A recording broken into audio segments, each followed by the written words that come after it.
জ্বালানিতেল সরবরাহের পরিস্থিতি নিয়ে আরো জানাতে খুলনা থেকে যোগ দিচ্ছেন আমাদের সহকর্মী AHM শামীমুজ্জামান। শামীমুজ্জামান, আপনি আমরা সবসময় যেমনটি দেখেছি অস্থিতিশীল পরিস্থিতিতে কিন্তু ডিপো থেকে জ্বালানি তেল সরবরাহ খানিকটা বন্ধ রাখা হয়। সেক্ষেত্রে আজকে আপনি সরবরাহ কেমন দেখছেন, ভিড় কেমন এবং যে ক্ষতির আশঙ্কা করা হচ্ছে সেটি আসলে কি পরিমাণে?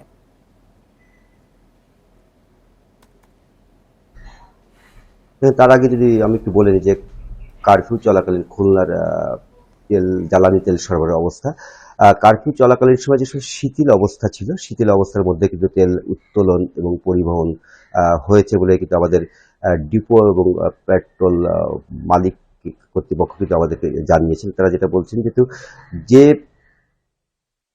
তেলগুলো আগে থেকে কেনার জন্য শিডিউল দেওয়া ছিল বা যাদের টাকা জমা ছিল তাদের কিন্তু যে সময় কারফিউ শিথিল ছিল সে সময় তাদেরকে তেল সরবরাহ করা হয়েছে।